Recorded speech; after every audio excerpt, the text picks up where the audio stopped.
At this point, I would like to introduce you to one of the heroes of America.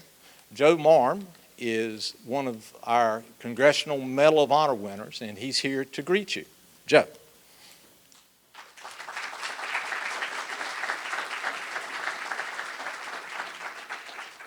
Thank you very much. It's an honor for me to be here. I want to thank each and every one of the veterans that is here tonight for their service to our great country. We're the greatest country in the world because of each and every one of you. I wear the Medal of Honor for all the brave men and women that I served with in the Vietnam War. I was in the Battle of Ia Drang way back in 1965. I was a young second lieutenant, fresh out of OCS and Ranger School. And it was a very intense three-day battle. We went in with about 450 men from the 1st Battalion, 7th Cavalry, General Custer's outfit, and we thought we were in another little bighorn, surrounded and outnumbered. We had a lot of assets Custer didn't have, though, and it was my honor to serve with these great men. I was wounded on the first day of the battle after the action, for which I was awarded the Medal of Honor. I was very early. I was the 7th recipient of 262 Vietnam veterans to receive the medal, 262, of which only about 100 were living. The rest were posthumous, which means their family received the medal for them. But I'm very fortunate. Like I said, I wear the medal for all of you, all the brave men and women that I served with. And it's an honor for me to be here. I live in the big city of Fremont, which is in Wayne County between Wilson and Goldsboro. My wife is a native of Fremont, so when I retired from the Army, we moved back here after being all over the world with my Army service of 30 years. So it's an honor for me to be here tonight, and I'm looking forward to the presentation. God bless you, and thank you for your service.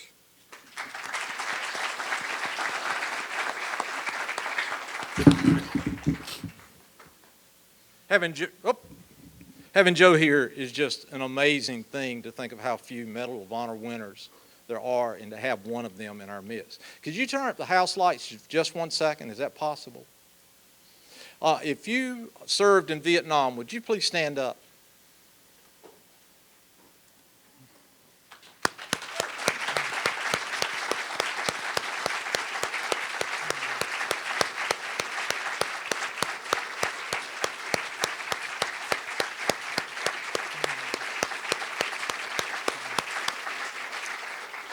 We thank you for being here.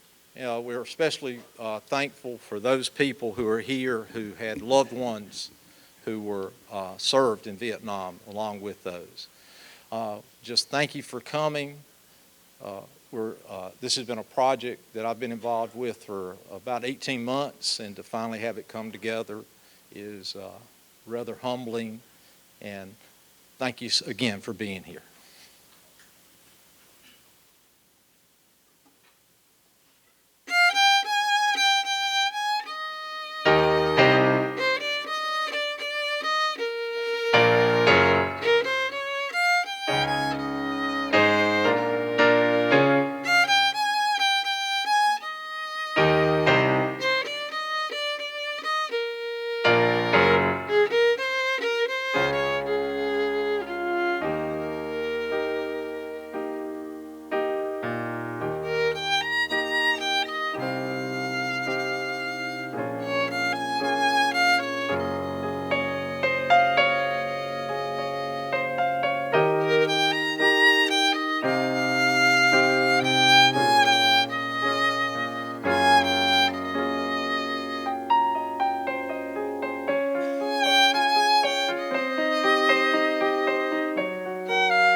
There were 5 of us from Garner who went down to the Marine Corps recruiting station in Raleigh in 1968 to sign up. I'm Glenn Johnson. I went down to the recruiting station with Wiley Mingy, Charles Hayslip, Harold Till, and Jimmy Brown. Now, the recruiter didn't have much to say to us when we first got there. He just pushed a stack of paperwork across the desk at us. Said he couldn't promise us a thing except 10 weeks of hell in boot camp at Parris Island, South Carolina, and then a trip to Vietnam within 6 months. Now, to show our mindset at that time, we didn't even hesitate. We wanted to go.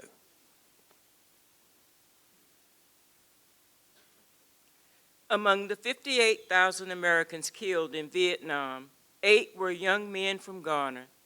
The 8 collectively earned 3 Silver Stars, 3 Bronze Stars, 9 Purple Hearts, and other assorted honors.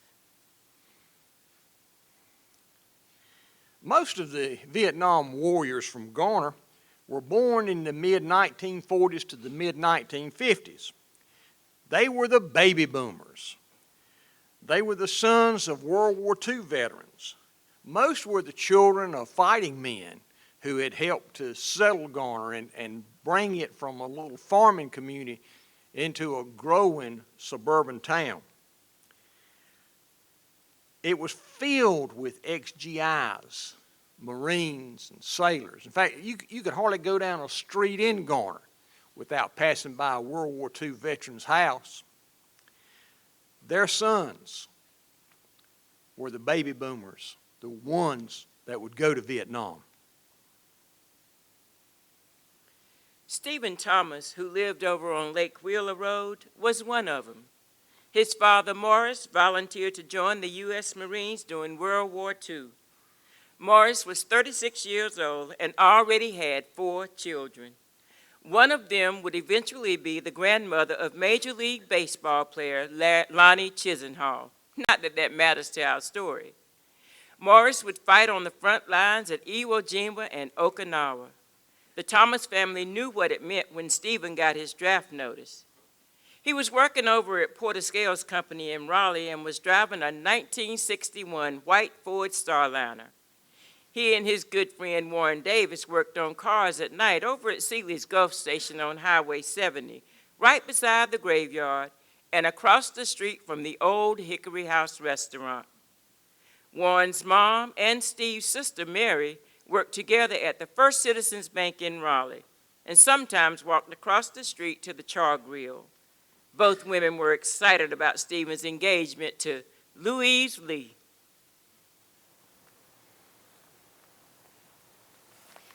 We decided that if Steve did go to Vietnam, we'd get married in Hawaii during his R&R. He'd get a week off after 6 months, and that's when we'd plan to get married. I had always dreamed of getting married at my church in Cary, but I suppose Hawaii was not a bad second choice. Although it would be hard to plan a wedding in Hawaii while in North Carolina, but I'd marry Stephen anywhere. Steve didn't drink or smoke. He went with me to church on Sunday. He was a gentle soul, a loving man, but he was a good soldier. He was chosen the best all around in his platoon and was a platoon leader. He was on a mortar squad and trained in demolition. He was just a wonderful person and delightfully funny. Well, en route to Vietnam, he spent some time in Japan, and he wrote to tell me that the scenery there was beautiful, but that the women there were ugly. Oh, he said that the military life was good for him.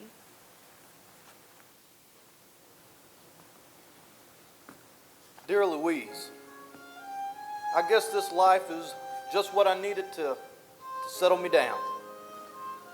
Yeah, I admit I miss a lot of things from back home, but this Army life is just great.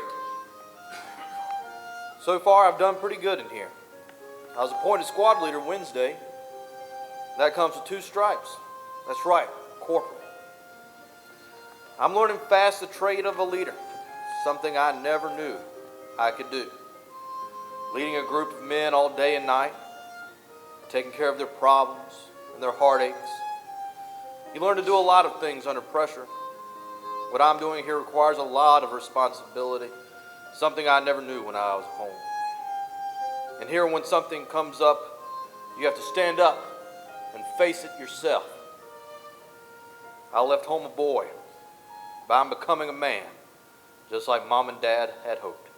Love, Stephen. We had a lot to be thankful for at Thanksgiving that fall. Steve had arrived in Vietnam in October, and Steve's mom baked him a cake and mailed it to him so that he'd have it in time to have his favorite along with us on Thanksgiving. He never received it. The cake and many of the letters that I had written to him were all returned marked deceased. While we were praying for him and celebrating Thanksgiving, he was dying. One of the mortar shells didn't fire. Stephen was moving that shell when it detonated. They tell me that he was instantly killed. No warning, no dread, no suffering. But oh, how I suffered.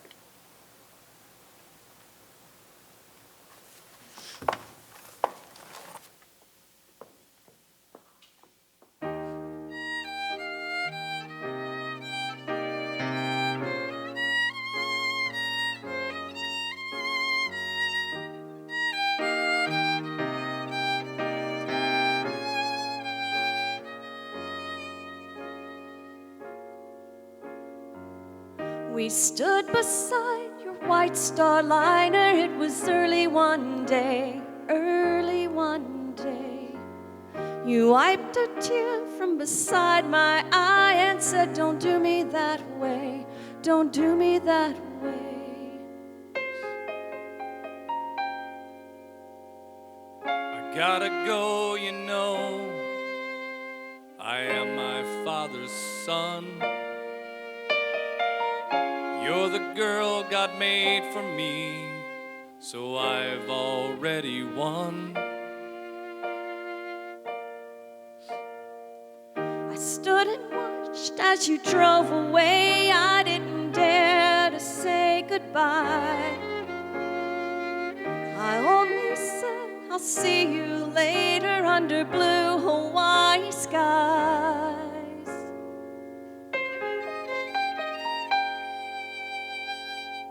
Dreaming of a wedding on beaches sandy white. This was our beginning. What happened wasn't right. Stateside, prayers tried to bring you back alive. One shell, you fell, giving up your life. Don't go, hero, come back to my love. This war took more than we have to give. I stood alone at the front of the church as they brought you down the aisle. All in black, I stood there waiting, not in white, not as your bride.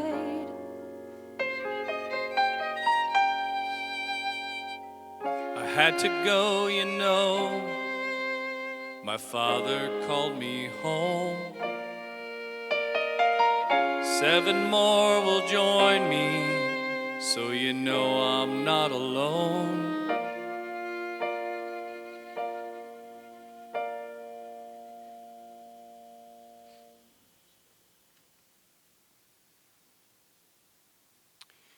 There'd be a lot of suffering in Garner over the next few years.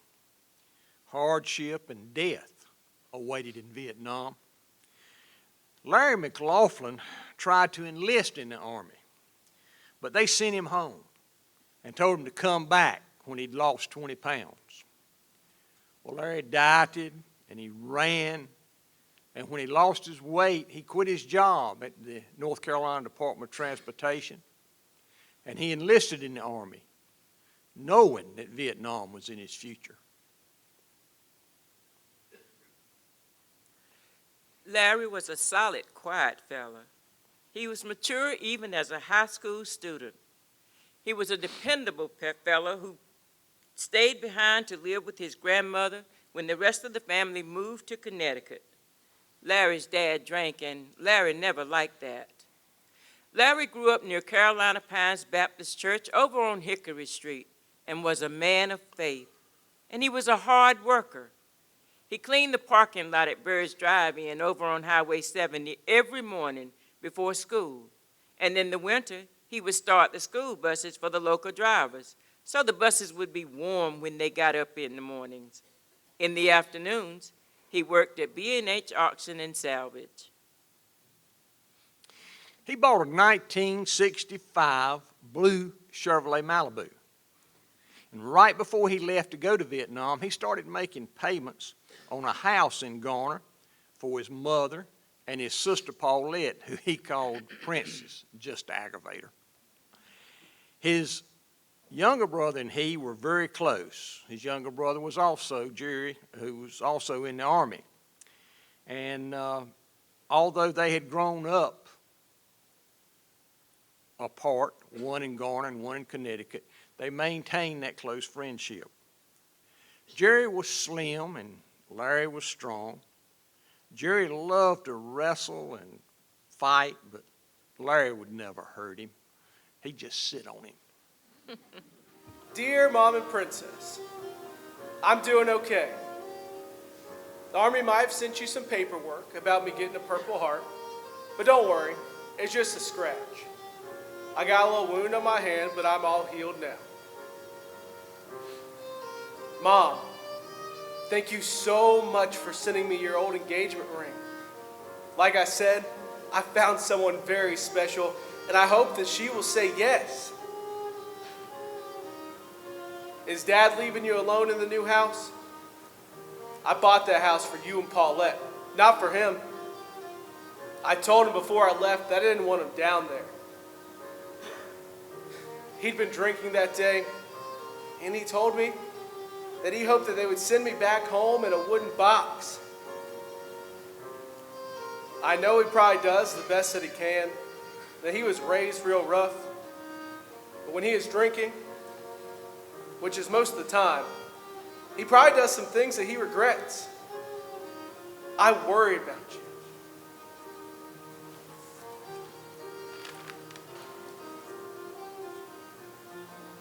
I'm a squad leader now, and I have the responsibility for a group of men. They are good men, but they have a lot to learn, and they do some of the stupidest things. I'm trying to do just like what you said and not be a hero, but it's my duty to be a leader for my men. I've got some R&R coming up, and I'm headed to Hawaii in 3 days. We're going out patrol today, but when I get back from this patrol, it'll be time for a little Honolulu time. Imagine me lying on the beach in Waikiki. That's a long way from Bird's Drive-In. Please write. I really don't need anything, but the guys love it when someone gets something good to eat. Everybody shares with everybody. Don't worry. I love you, Larry.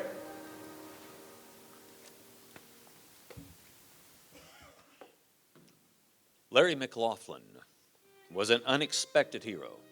He was quiet. He was kind. He was a man of faith, and I believe God provided a special privilege to Larry and his brother Jerry. Jerry felt called to Vietnam because Larry was already there. He felt he was supposed to go because Larry needed him.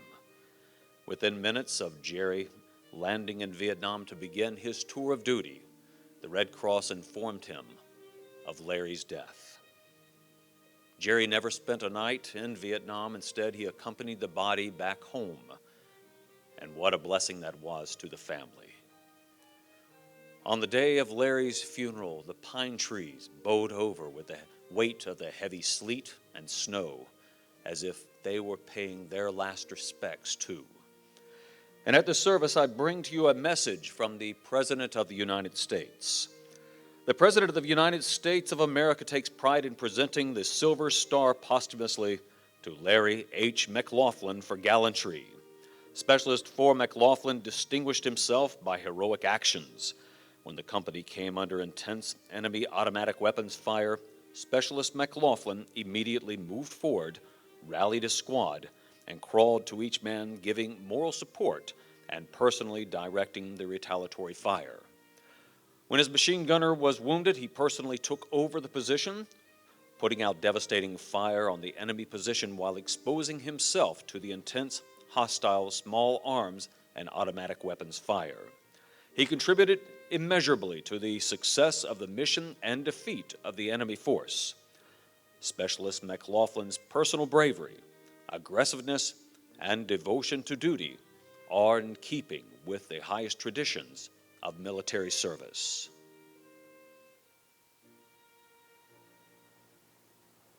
Most people couldn't find Vietnam on a map when I enlisted in 1964.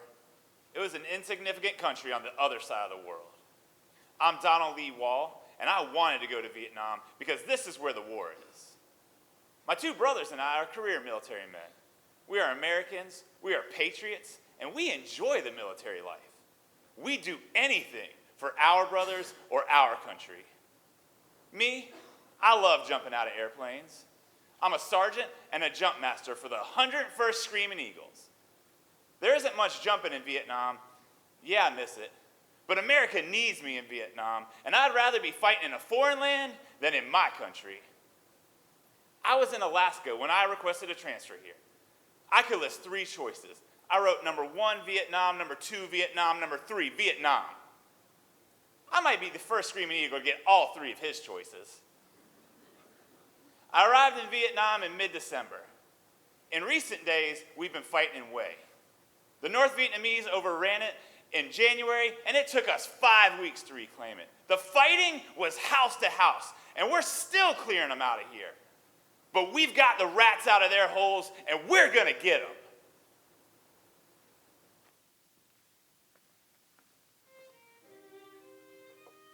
Donald Lee Wall loved his country, loved his family, loved the 101st Airborne. He was a true professional soldier who prided himself in doing things the right way.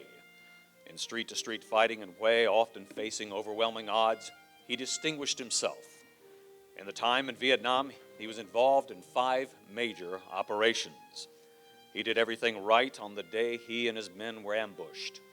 He and his 2 men held their positions to lay down covering fire as the rest of the platoon withdrew, and Wall was killed by small arms fire. By the direction of the President of the United States, the Bronze Star with Valor is presented posthumously to Staff Sergeant Donald L. Wall for distinguishing himself by outstanding meritorious service.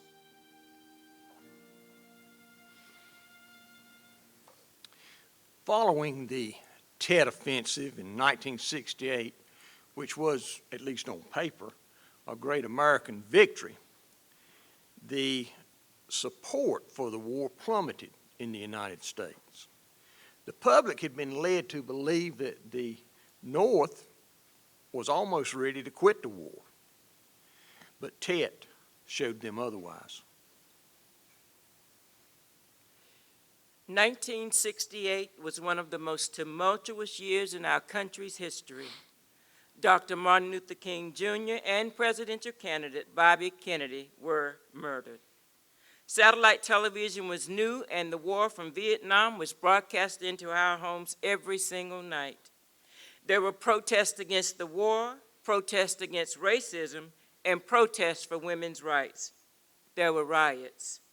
One U.S. soldier in Vietnam said he saw a news report about rioting in the streets and thought it was in some communist city. It was in Chicago. Another soldier knew that there had been unrest, but he didn't know how much until he returned home after his tour of duty. He wore his uniform home. He was proud to have served his country. But when he arrived at his hometown airport in Philadelphia. He was called a baby killer, and no taxi cab would even pick him up. Alan Sheffield Stroud graduated from the all-black Cooper High School in Clayton before moving into a house off Woodland Road in Garner. He laughed easily, drove a black convertible with a white top, and never seemed to meet a stranger, even in Vietnam.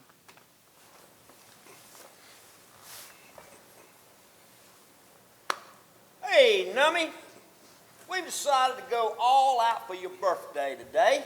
All the guys have pulled together their pound cake out of the sea rations, and we're going to have a celebration. My birthday isn't until tomorrow. Stroud, in your 6 weeks in Vietnam, have you not learned that you celebrate any time you got an opportunity? Nobody's shooting at us. We're not humping through the jungle. We got food to eat. We got water in our canteens.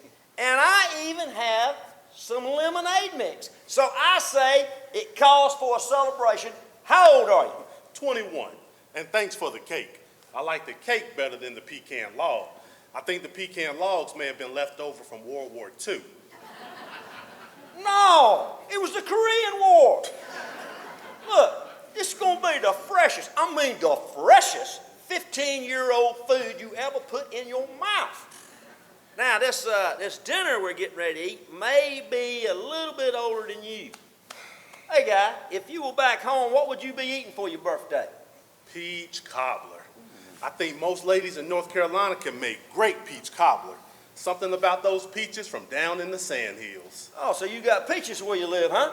Well, I grew up on a farm outside of Garner where they experimented with agriculture. So we had peaches, all sorts of peaches. But most everyone grows tobacco. Got a lot of truck farmers. Oh, well, speaking of back home, have you heard from your wife, what's her name, Dora? Dora Ann Burnett.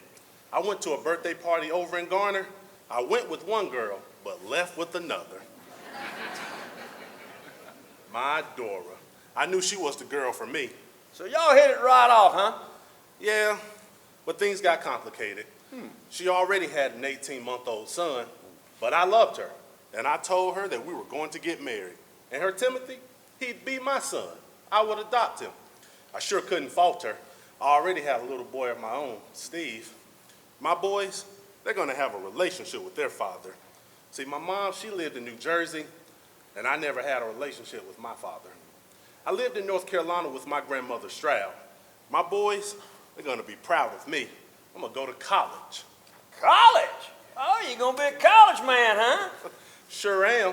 I'm going to use that GI Bill, go to college, get my diploma, and take care of my family. I've got a wife and children to support. Let me see. Professor Stroud.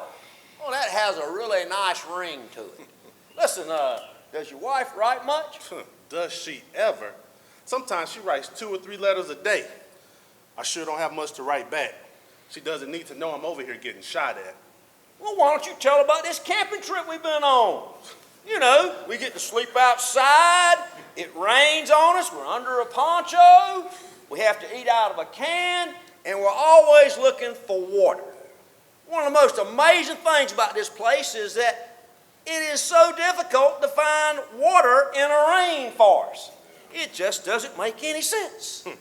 Yeah. Sort of like this war we've been in. Yeah. Tell me something. You ever get used to all this?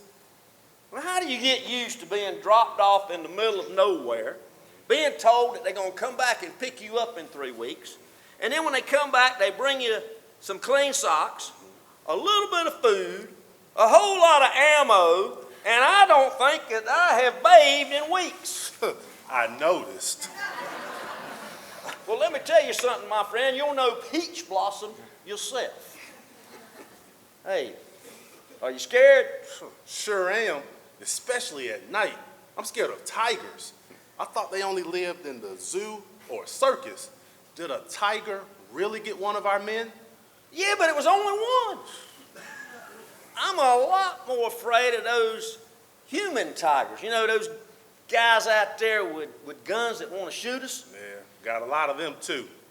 Well, we know how to fight, And we know how to survive, and that's what we're going to do.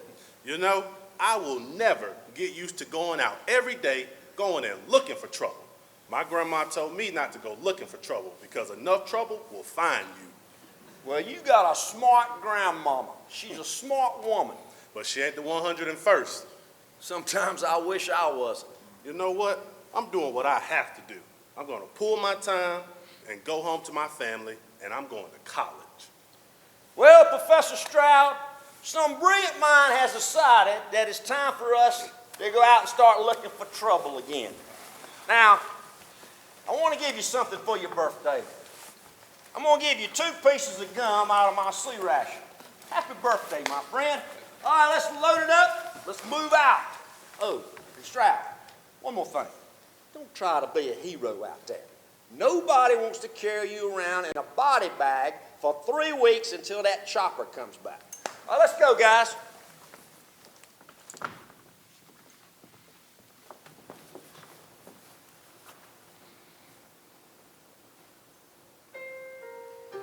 I was mean to the men who brought the news about my husband. What did they mean coming into my house telling me that my husband had been killed? I wanted to know how come they were not in Vietnam. I asked them if they were some rich boys who got to stay at home while my husband was off fighting for his country. The country was grateful for his service, they said. Well, I wasn't grateful, and I wanted to know how come they were not in Vietnam. How come they were at Fort Bragg where nobody shoots at you and you sleep in a bed? They ride around in cars every day and go home to their wives every single night while my man lived in the jungle like an animal. I told them if my husband was dead, I'd know, I'd just know. And I'll tell you what, Mr. Army Man, I will believe my husband is dead when you place his wedding band in my hand. That's when I'll believe it. Now get out of my house. Less than 48 hours later, they returned and gave me his personal effects, including his wedding band. He was gone. My husband was gone. He was gone. He was gone. Oh, he was gone.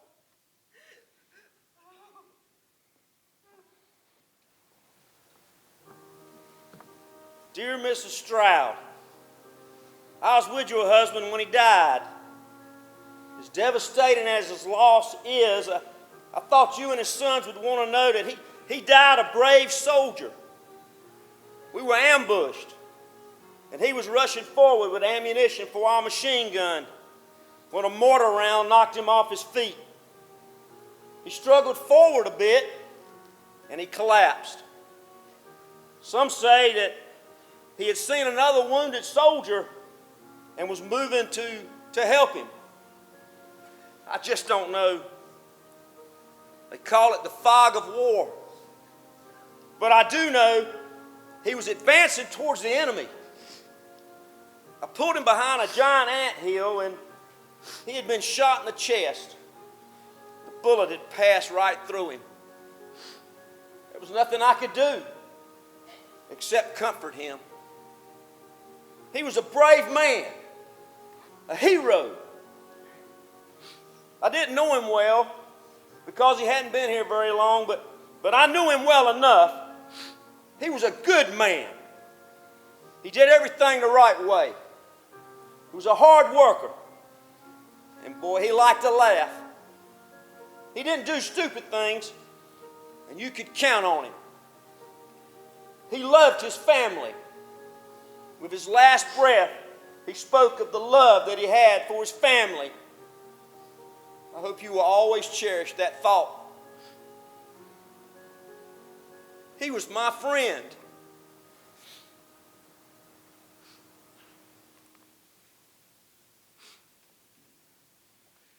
Phil Fleming's mother was 15 when he was born, and his father never was a part of his life. His mother married and later divorced his first stepdad. Phil spent much of his time living with his grandmother. That's how he got to attend Garner schools. His mom eventually married for a third time. His new stepdad was only about 5 years older than Phil. His new stepdad was in the 82nd Airborne until the war in Vietnam heated up. There was little doubt that Phil would enlist. He was a warrior. He was fiery and sometimes combative. He loved to lift weights and to work out. Lifting weights was his hobby, his pastime, his passion, and he was the strongest guy in school. They say one day at football practice when the varsity was scrimmaging Phil and the rest of the JVs, that varsity coach Ted Rollins kept fussing about Fleming, but no varsity player could handle him. I grew up with Phil over in Halifax Court before either of us came to Garner. At Halifax, there'd be a fight, and Phil would be right in the middle of it. Then he shows up in Garner, and everybody is just sort of amazed at his strength and his toughness. Phil Fleming was a great soldier.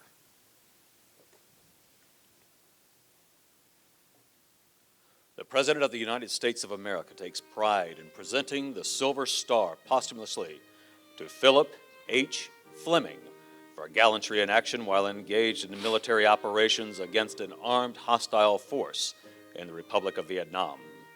Specialist Fleming's unit was approaching an enemy position when they came under heavy fire from an entrenched enemy force and suffered several casualties. With unwavering regard for his wounded comrades, Fleming advanced towards the ambush and threw smoke grenades to mark the positions of friendly wounded for an airstrike. Seeing the opportunity of destroying an element of the hostile force himself, Fleming charged the enemy position under the cover of an expended smoke grenade. The cover of smoke was not enough, and he was mortally wounded by machine gun fire.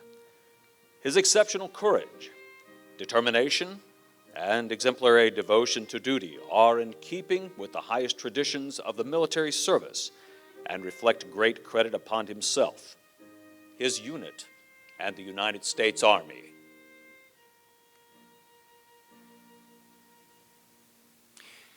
I grew up wanting to be in the military. Probably too many John Wayne movies. But I knew as soon as I finished high school, I was going to be a Marine. Harold Teal was the same way. I sat behind him in homeroom, and almost every day he turned around and looked at me and said, "We're going to be Marines, right?" Chuck Housup was one of Harold's buddies, and Wiley and Jimmy played football with me. We all decided we were going to be Marines. The only one of my friends I ever saw in the military after boot camp was Harold. I was in jungle training at Camp Pendleton, California, and he was there for machine gun training. I had married my high school sweetheart, Donner, right after boot camp. I was making $98 a month, and the cheapest apartment I could find was $105 a month. We basically lived off Kool-Aid and popcorn. For Christmas, we wrapped up the presents we'd given each other the year before and tried to act surprised. Harold came over and ate Christmas dinner with us in 1968. I still don't know where Donna scraped up the food for that feast, but I got to show Harold the prettiest Christmas tree I ever saw. That tree was so ugly. I was embarrassed to bring it home. I had to wait till late at night so nobody'd see me getting it out of the ditch. Now that has got to be the world's best Christmas tree. Well, the price is right. Yep. Just laying in a ditch. Drifting along with a tumbling tumbleweed. Well, you know what they say about Christmas. It's all about family. We've got almost no money, but we have each other. And a tumbleweed taped to a wall for a Christmas tree. But it's our tumbleweed and our paper decorations. Just living on low. And what I can scrape together. Like decorations made from Kool-Aid wrappers. Donna, I appreciate you. You know, being able to scrape together a Christmas feast for us. Inviting Harold to come over for dinner, too. You know, he's got a few more days left at machine gunnery school. He'll ship out pretty soon after me. Do you realize we've been married almost 2 months? Are you glad that we did? I mean, knowing that I'll be shipping out so soon. Well, I'd rather have you as my husband for 1 month than never have you at all. And you're certain you want a baby as soon as we can, too? I mean, knowing my situation? Especially because of your situation. Oh, there he is. Hey. Come on in, Harold. Hey. Merry Christmas. Merry Christmas. Oh, it's good to see somebody from home. We're so glad you could come. Let me go finish in the kitchen. We're almost ready. So how's it going? Oh, it's all right. Yeah, I found out I'll be moving around a lot when we get to Nam. Apparently machine guns tend to move wherever they're needed. Hey, keep your head down, keep your weapon clean. And never volunteer for anything. Oh, man, we were brilliant volunteering for Marines during the war. Oh, yeah, we were. Hey, you ever hear from the other guys, Jimmy, Wiley, Chuck? You know, I think we were shipped out all over the world after basic. Yeah. You're the only one I ever heard from. You ever wonder whether we did the right thing by enlisting? Yeah. Yeah? I do. Well, I don't. You see, I signed on because young men are dying in Vietnam. Somebody's got to tell those boys about Jesus before their time comes. And that's you. Well, that's what I was thinking when I signed on. Marine to Marine, center to center. Well, you're about to get your wish. Yeah. How much longer do you have at Pendleton? I got about another week or so of training. God, you know, Glenn, I would love to see Garner again. You know, we used to go to Lake Wheeler just to watch the sunset. Hey, you will. You know, in due time. You can go to Nam for a few months. You can go anywhere you like after that. You know, I don't think I'll ever see home again. And don't go getting all creepy on me. I just don't see anything for me beyond Vietnam. Hey, what are you talking about? Nobody knows what's in our future. You know that. Well, that's just it. I don't see a future for me beyond Vietnam. All right, let's slow down a little bit, Harold. Like, don't talk this way.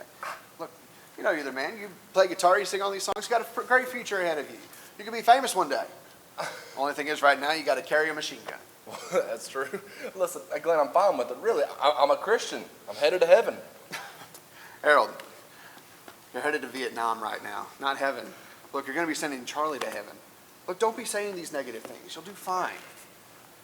Glenn, I just know. No, you don't. I don't think you do. Listen, Harold, you're just like the rest of us, all right? We're all a little bit scared. Well, I'm not scared. It's just I don't see me ever leaving Vietnam. Well, look, maybe they'll make you president or something. Maybe you'll stay, be a missionary. Maybe you'll have the best band in Vietnam. You never know what can happen. Yeah. Glenn, you know what I mean. But listen, I'm sorry. I don't mean to ruin y'all's Christmas. Look, just don't talk this way, please. Glenn, I just want you to know that I'm all right. Really. I'm fine with it. I mean, we all die someday. I just hope that when my time comes, there's meaning there. Glenn, you know, Jesus said that there's no greater love than to lay down your life for one another. If that's the way it happens, you know I'm fine with it. Dinner's ready. Come on, guys.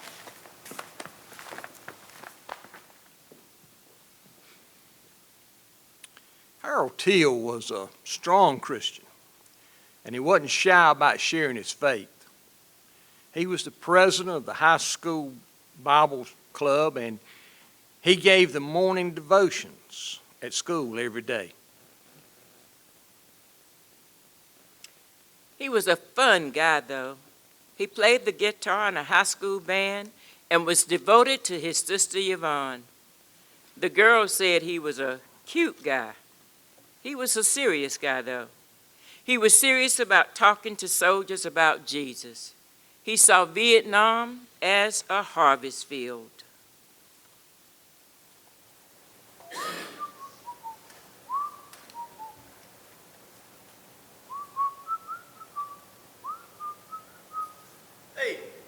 Preacher man, Hey, how come you always reading that book? I bet you got the whole thing memorized by now, don't you? it just gives me comfort, just like my sofa at home. Sofa. Sova, not sofa, funny man. Oh yeah, that's right.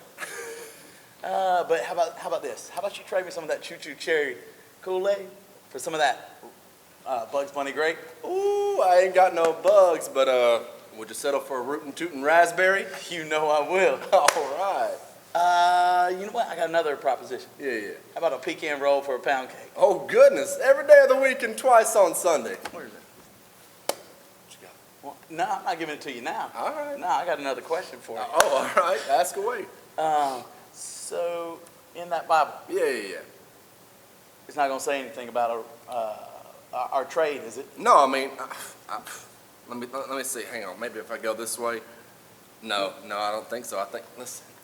Well, you know, now hang on. Now, if we trade, you know, it's almost Sunday, right? It is. Yeah. Yeah, so we're going to keep that Sabbath holy? Sofa's been learning his Bible too. Look at that, boy. Hey, that's the fourth commandment right there. Fourth? Yeah. The Ten Commandments. You know the Ten Commandments?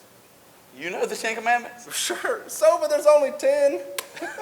Yeah, but I bet you keep every one of them, don't you? Oh, gosh, no, I break them all the time. Well, not every one, of course, but I break them even though I wish I didn't. I'm just a sinner. Me too. But let me tell you, buddy, I like some of my sinning. But seriously, anything in there about trading a pecan roll for a pound cake? Yeah. Let's see. That'd be number 10. Do not covet. But I like them both. Yeah. Yeah. Well, you know what? I never had much use for church. Yeah? Yeah. When I was growing up, we were always out in the bush. We were moving around day to day. We'd kind of lost track of time. So that's kind of the way I lived. But how about yourself? Well, I try to live every day like it's the Sabbath. I want people to see Jesus when they look at me. I know I may be the only Jesus some people ever see. Right. What? I don't think Jesus talked like a Beverly Hillbilly. You know what I mean, Soda. I just don't want to be the guy who reads his Bible and then prays to kill that guy before he kills me. I sure as hell hope I kill him before he kills me. Well, I sure as heck hope so too. Oh, excuse me, preacher man. You know, you're the only Marine that I know that doesn't cuss. Huh. So, how about this proposition? All right. I'll teach you how to cuss. I'll even teach you what some of the words mean. Now, how can I use a bunch of profanity and then witness to other Marines? Fair. Yeah. Fair. Yes. Isn't there another commandment in there that talks about do not kill? That'd be number 6. But this is wartime. It's exempt. I mean, this is in a sense a holy war. I know it is for me. You know, Sofa, communism is a godless religion. I mean, everybody, even our enemies, need to know there is hope in God. There is. I don't want a sermon, buddy. Well, I wasn't going to give you one. But why not? Why not what? Well, why don't you want a sermon? I'm just not really buying what you're selling. I ain't selling anything. Everything I talk about is free. Jesus has already paid for it. But it sounds like a sermon to me. So if we could not do that, that'd be great. Oh, okay. Well, listen, they call me preacher, but I ain't no preacher. All right, I don't give sermons. I just talk to people, and if they ask, I tell them what I believe. Then it's their decision. Well, what do you believe? Well, I believe that God loves me, even though I'm a sinner. That God wants me to spend eternity with Him, but somebody's got to pay for my sins. Jesus, God's Son, He paid for my sins. Just like we right now are paying for some of those Washington politicians' sins? Hardly. So it's just that easy. Jesus is your ticket to heaven. He's your fire insurance policy. Well, there's a lot more to it than that. I can explain it to you if you want. No sermons, though. No sermons.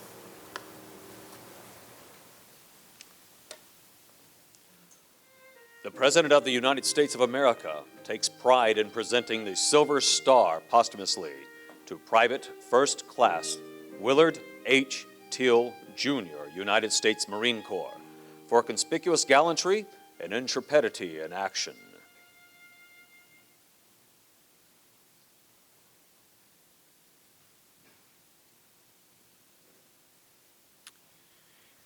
Most of the men from Garner couldn't wait to get out of Vietnam.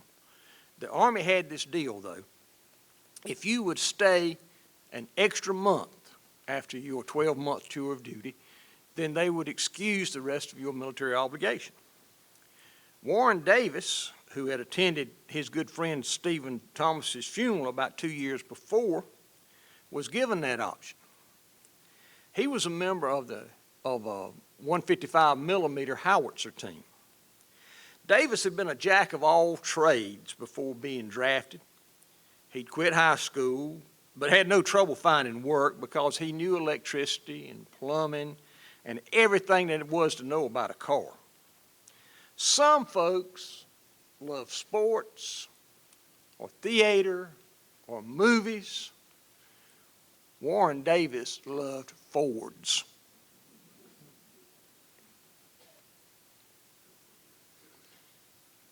He particularly liked red, fastback Fords. He'd put a racing cam in a 1965 Galaxy the night he rolled it over near Dix Hill. Warren was a likable fella and a good talker. Somehow, the investigating Raleigh policeman learned that Warren's dad was named Thomas H. Davis. The city of Raleigh police chief was also named Tom Davis. Warren never fully explained how it happened, but the officers got the impression that his dad was the chief of police, and no charges were ever filed. In Vietnam, he continued to be versatile, working as a mechanic, a driver, and a cannoneer. He was ready to be rid of the Army, and he signed on the dotted line to extend his tour and get out of the Army quicker. He had only a few days left when he wrote to his parents.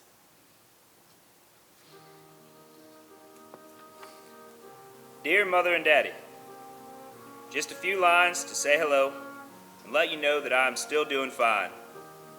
I hope this letter finds all of you well and feeling fine. We're still not at our permanent fire base yet. We moved from Mary Lou to Doc Toe. They captured an NVA major up here, and he said Doc Toe is supposed to get hit in a few days. So we moved in here to support. Hope we stay here at least that long. Only have 13 more days left. My section chief has given me 7 days off before I go into base camp to clear my stuff. I had a wreck coming to Doc Toe, but it wasn't my fault. There was a 2.5-ton truck, and it was passing me on the right side of the road. I had my truck loaded, the gun behind it, and 9 men in the back. The truck pulled up beside me and ran off the side of the road. When he came back on, he hit my right front. My fender caught his bumper, threw him in the ditch, and turned their truck over. Folks were flying everywhere. One of them's leg was broken, but nobody else was hurt. We checked to make sure our gun wasn't damaged. It wasn't. That's all, except I love you and miss all of you, so I will close now and write you later. Goodbye for now. Love always. Warren. Warren Davis was killed 2 days later. He'd been scheduled to leave that mountaintop battery the day before he and 3 others of the howitzer crew were killed by one of 19 rockets that slammed into their surrounded camp. The rockets looked like flying telephone poles. Warren received a commendation for heroism that day. The general rule in Vietnam was for the veterans to let the new guys find their own way. Tell them the basics and get away from them. The new guys, called nummies or FNGs, freaking new guys, often made mistakes, errors that could get them and someone else killed. Robert Clark Dawson was different. He was a friend of every soldier he met. Perhaps that's why he is held in such high esteem by his men more than 50 years later. Man after man after man said that Dawson saved their lives. 4 of them chipped in to purchase a brick for him at the Garner Veterans Memorial. Hey, Nummy, come here. Now, I know what you've been taught, and a bunch of that, it's going to get you killed. Our tanks are Sheridans. Their armor will stop most machine gun fire, but not a rocket-propelled grenade or a mortar or, heck, various other things that go boom. Our tanks, they're light and they're fast. So from this moment on, think of that tank as the target that every piece of artillery, every recoilless rifle, every mortar, every mine is trying to destroy. Everyone, and I mean everyone, is aiming at you. Yes, sir, Sergeant Dawson.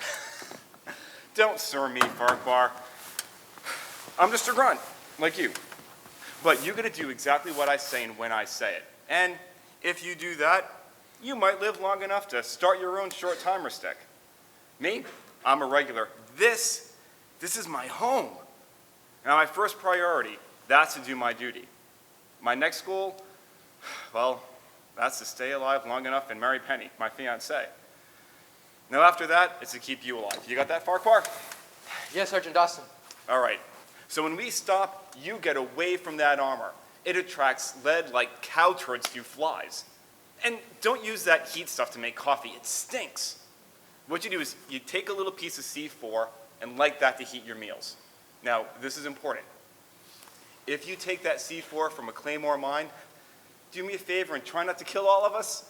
They put this side to the enemy on the Claymore mine for a reason. What else, Sergeant? That's it for now. One lesson a day. Luckily, you know how to make a decent cup of coffee, and that's a good start. But always make 2 because I'm going to want one. Got it. Now, I've talked to the other guys, and they're going to show you the ropes. They want to live as much as I do, so they're going to make sure you know how to survive without getting us killed. They'll take care of you. Oh, make sure to write your mom and your girl, because they're worried about you. I don't have a girl. Well, I can't do everything for you, Farquhar. Go on and go. I got to read through a letter to my mom. I've been worried about my stereo. Aye, sir. June 12th, 1970.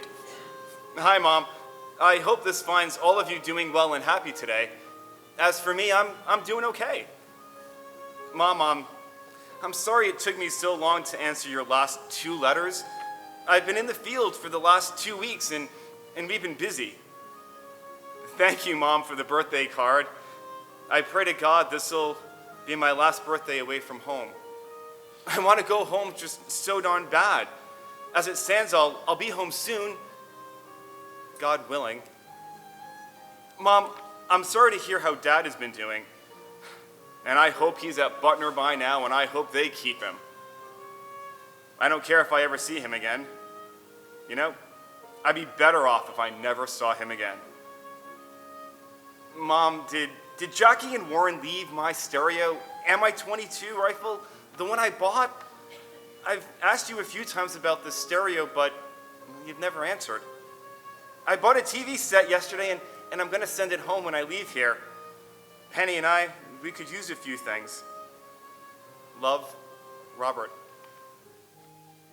The President of the United States of America takes pride in presenting the Bronze Star posthumously to Staff Sergeant Robert C. Dawson, United States Army, for conspicuous gallantry and intrepidity in action while serving as a tank commander against the enemy in the Republic of Vietnam.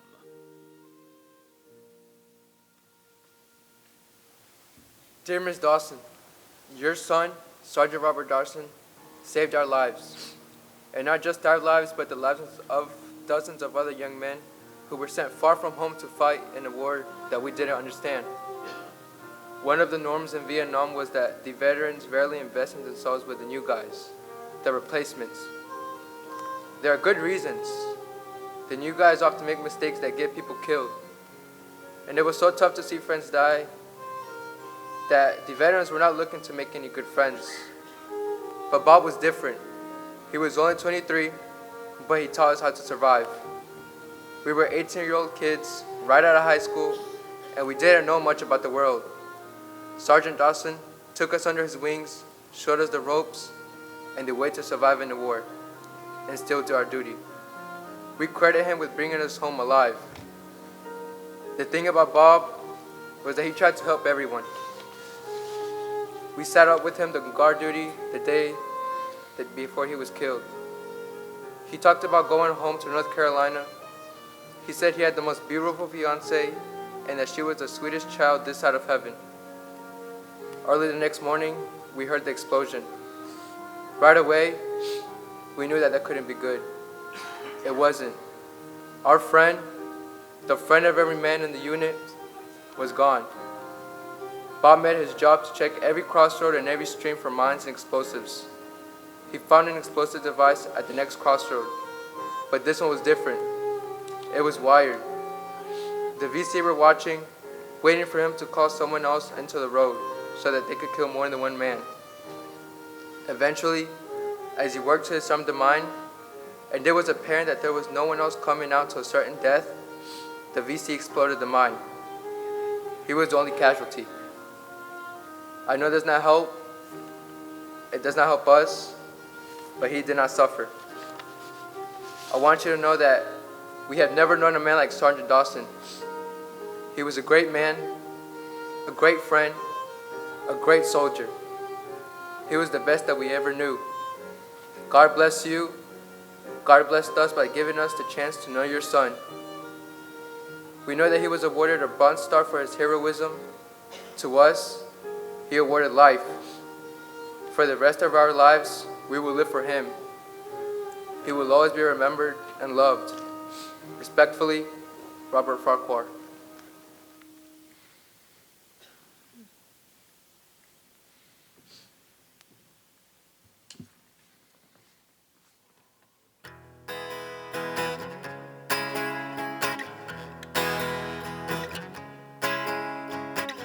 Children of the 60s, children not yet men. Was it really that long ago for the flower generation? Hula hoops, the Beatles, and Ginsberg. Then along came Vietnam. Then along came Vietnam. We went to basic training, still children, not yet men. Taught to fight the gallant fight, but we weren't allowed to win. We left behind our bandstand world to find America blind when we went to Vietnam. When we went to Vietnam.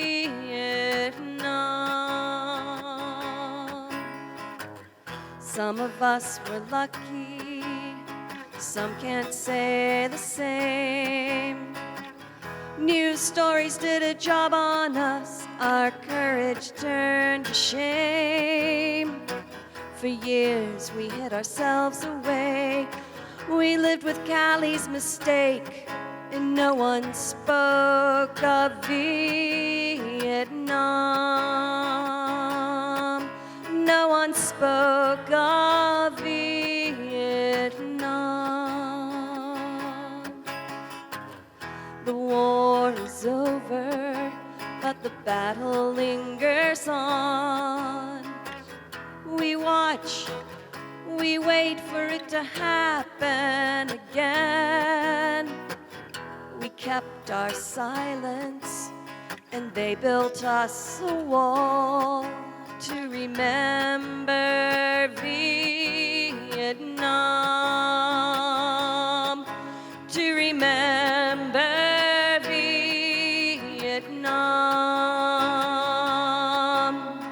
Names on top of names. One is names on top of names. One is not the same. Names on top of names. One is not the same. He gave his life to save his men. Robert Dawson's Vietnam.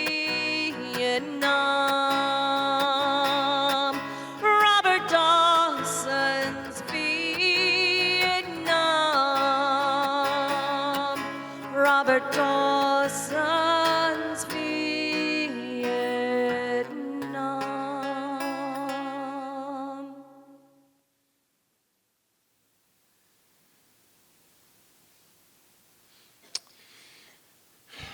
People ask me, what was the worst part about being at Vietnam? It wasn't the mosquitoes. It wasn't sleeping in the rain. It wasn't being so thirsty that you wring out your t-shirt and drink your own sweat, or drink the water out of the bottom of a bomb crater, or out of a stream that was so stagnant and putrid it'd make you gag just to smell it. It wasn't even watching your friends die, or the fear that you were going to be killed. The worst part was thinking that it didn't matter what we did.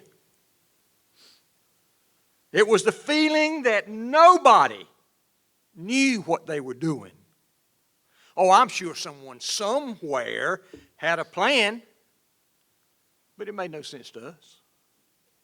We'd fight and take a hill and then leave, and fight to take the same hill again and leave.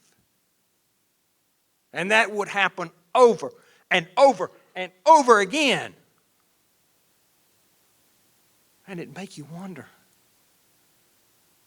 what would happen if we just didn't try to take that hill again? The worst part of being in Vietnam was I never knew why I was there. The reasons we were there are still hotly debated. But Harold Teal, he knew why he was there.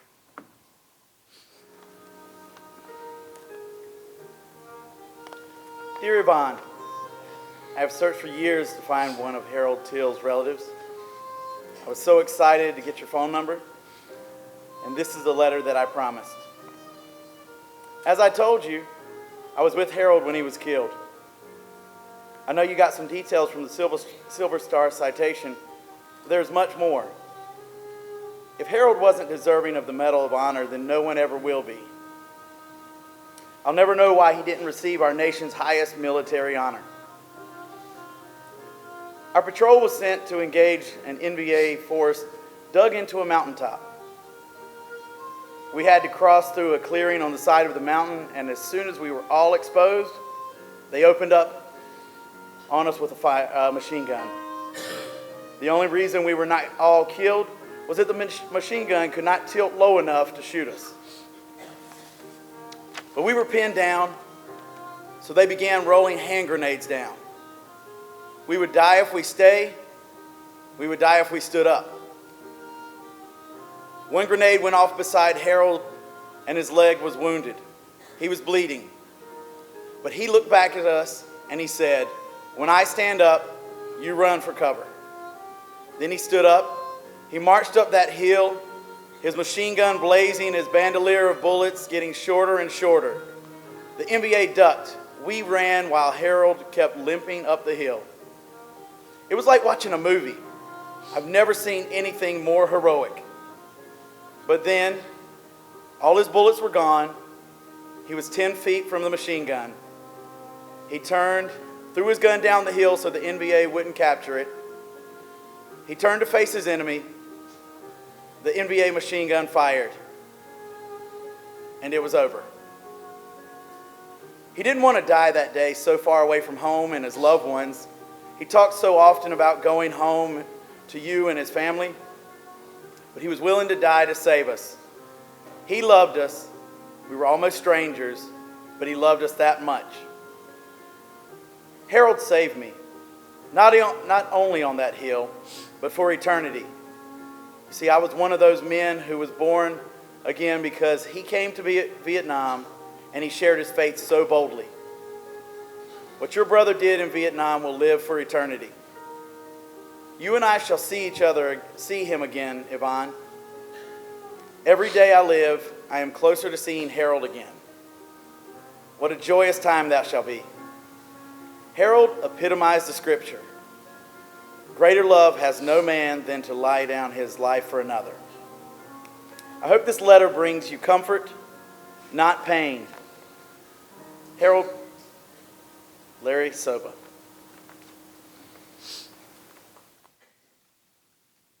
Vietnam had hidden dangers everywhere. The day I reported to the airport to leave Vietnam, it was under attack. The airport was closed to incoming and outgoing flights. Some rockets had landed close enough for me to wonder, was I going to survive 13 months in country and then get killed at the airport trying to leave? I came so close to dying so many times in Vietnam, beaucoup many times. Ambushes, kill teams, recon, mortar attacks. I remember when we rescued another platoon at Moeller's Ridge, I was one of 2 or 3 Marines from my platoon that wasn't killed or seriously injured. Incredibly, my plane landed at that closed airport. And I threw my bag on board. We took off. As the plane banked after takeoff, I watched the lights fading in the distance, farther and farther away. And then the lights were gone. I had survived. They offered me a promotion if I'd go back. No way. I was going home to my wife and the son that I had never seen.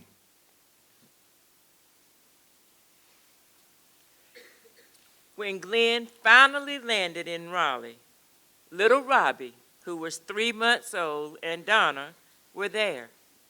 Robbie babbled all the way home. It was like he knew who Glenn was and was trying to talk to his daddy. You see before you a lucky man. I never had any trouble with my memories of Nam, no nightmares, no anxieties. But I do wonder why. Why, Lord, him and not me? Why did I escape the long-term effects that so many of my friends have?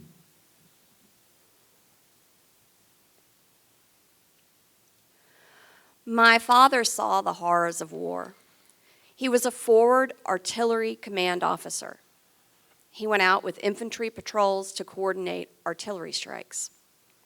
On one of those patrols, he was the only survivor. He lived with that for many years. My father was like many of the men who was exposed to Agent Orange, a poison designed to kill vegetation. One soldier said he practically bathed in Agent Orange because the foliage was so wet. It polluted the water they drank, and it hung in the air like fog. Agent Orange has caused so many men to have Parkinson's disease. It's like Garner Mayor Ronnie Williams said, it makes no sense that 30 years after being exposed, you come down sick. But it's happening all around us. And my daddy, who died from Parkinson's, was one of the many men who would fight the war over and over every time he tried to sleep. But me, I'm as healthy as a 70-year-old man can be. I live right down the highway, right down 50. Robbie lives next door to me, and the grandkids live beside of him. I don't spend much time thinking about Vietnam, but when I do, I'm humbled.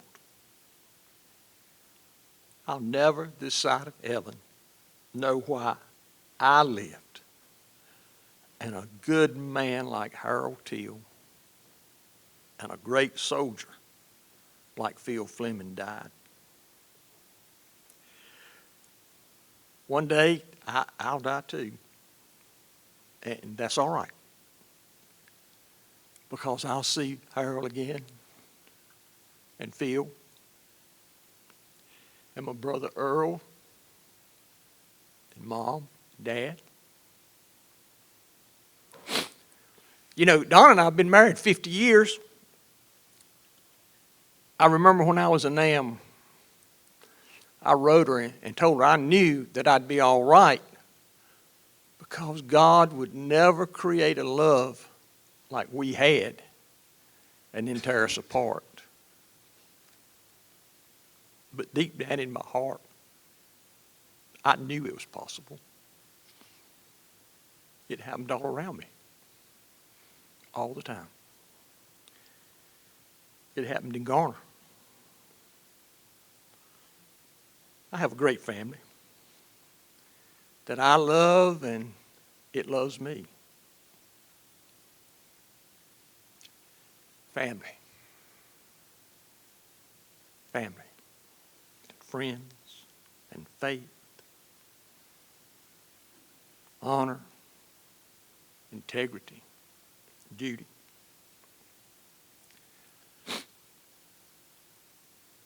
We live our lives as best we can and hope that we bring honor and glory to our God.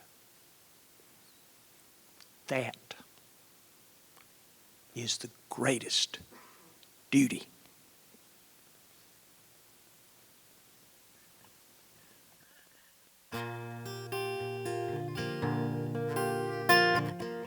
Where have all the flowers gone?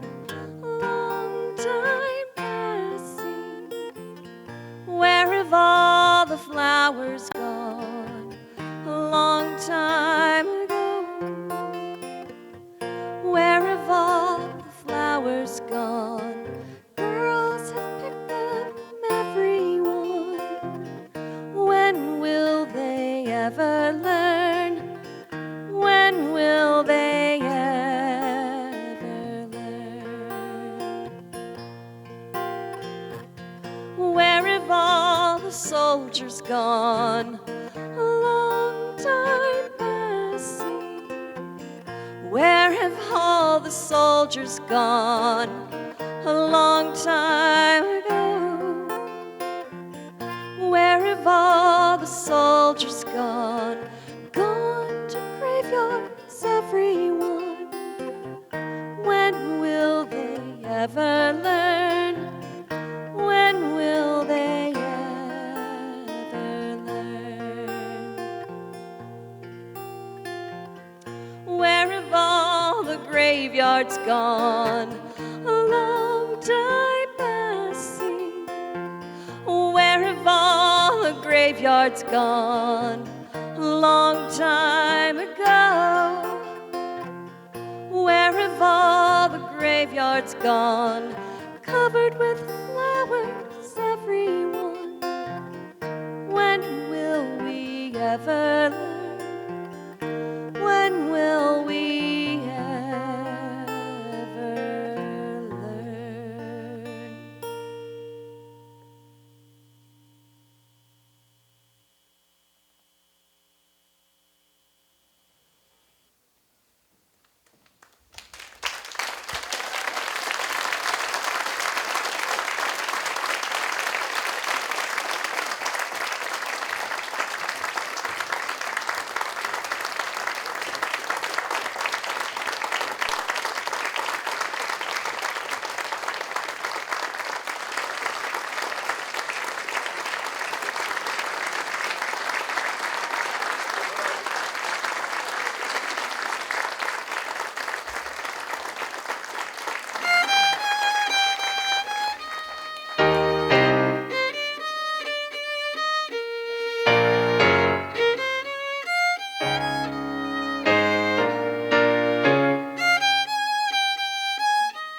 We stood beside your white star liner. It was early one day. You wiped a tear from beside my eye and said, don't do me that way, don't do me that way. I gotta go, you know. I am my father's son. You're the girl God made for me, so I've already won. I stood and watched as you drove away. I didn't dare to say goodbye. I only said, I'll see you later under blue Hawaii skies.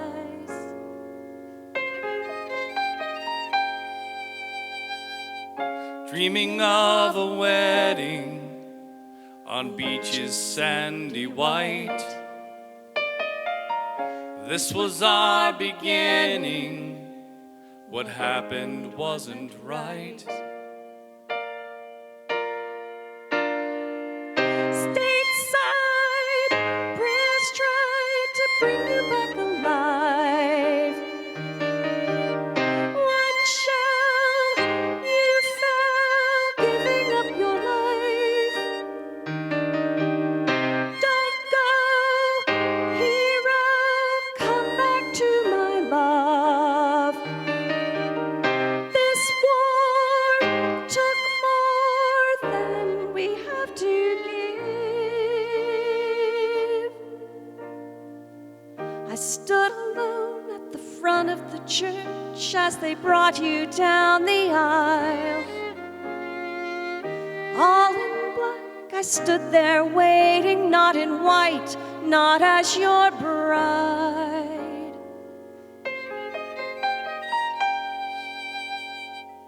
I had to go, you know. My father called me home. 7 more will join me, so you know I'm not alone.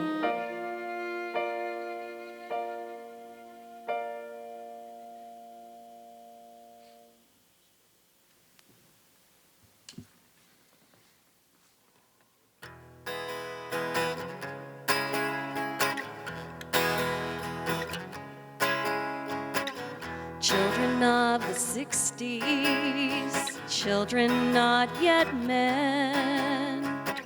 Was it really that long ago for the flower generation?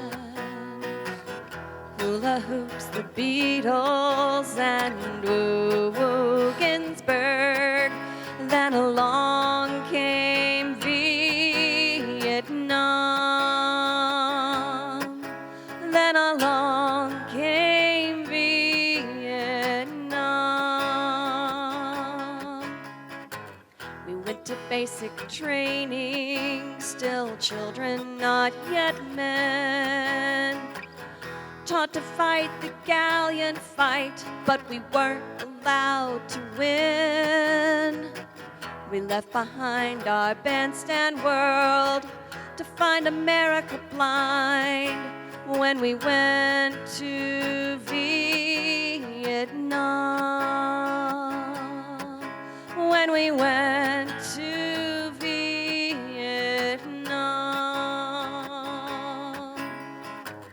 Some of us were lucky, some can't say the same. News stories did a job on us, our courage turned to shame. For years we hid ourselves away, we lived with Callie's mistake, and no one spoke of Vietnam. No one spoke of Vietnam. The war is over, but the battle lingers on. We watch, we wait for it to happen again. We kept our silence, and they built us a wall to remember Vietnam, to remember Vietnam. Names on top of names, one is not the same. Names on top of names, one is not the same. Names on top of names, one is not the same. He gave his life to save his men, Robert Dawson's Vietnam. Robert Dawson's Vietnam. Robert Dawson's Vietnam.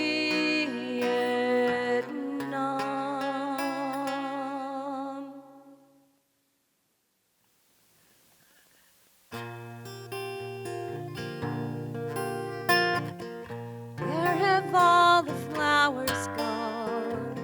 Long time passing.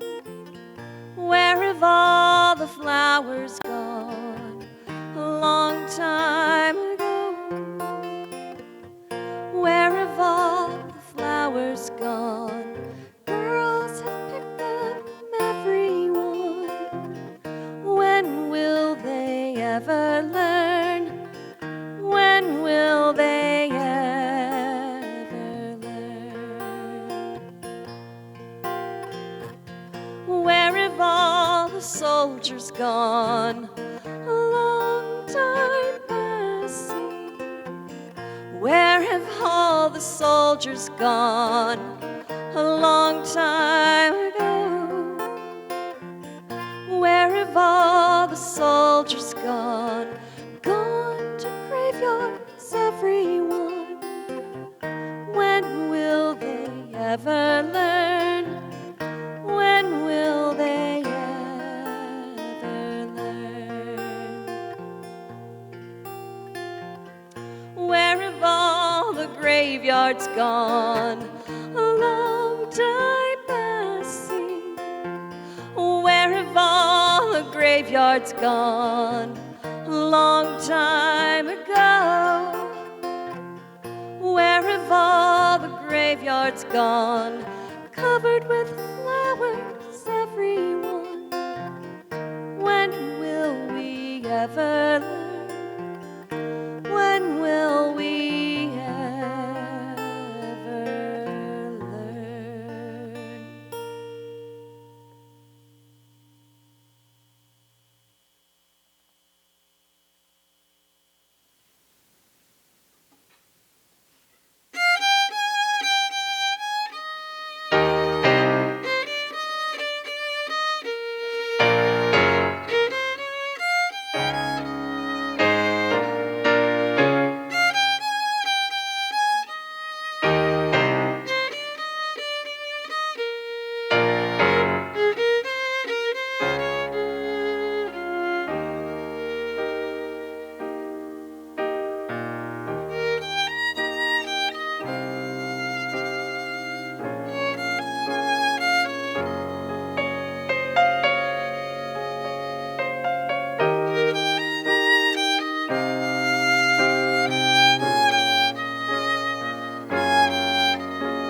We stood beside your white star liner. It was early one day.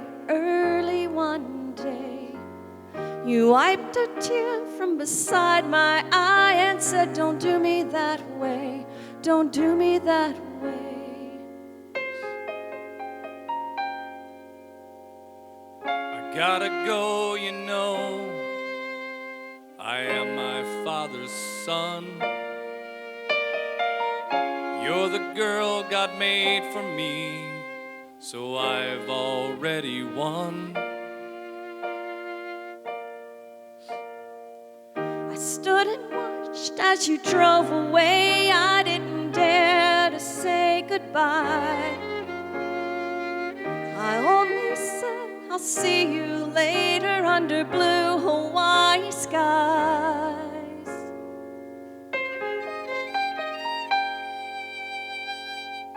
Dreaming of a wedding on beaches sandy white.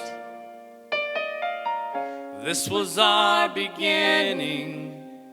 What happened wasn't right. Stateside, prayers tried to bring you back alive. One shell, you fell, giving up your life. Don't go, hero, come back to my love. This war took more than we have to give. I stood alone at the front of the church as they brought you down the aisle. All in black, I stood there waiting, not in white, not as your bride.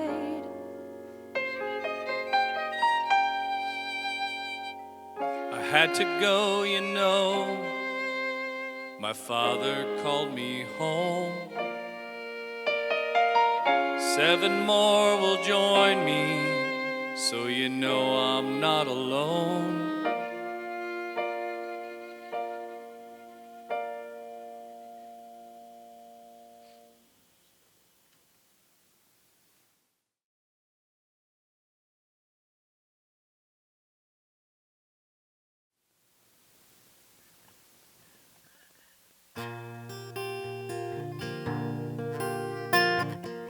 Where have all the flowers gone?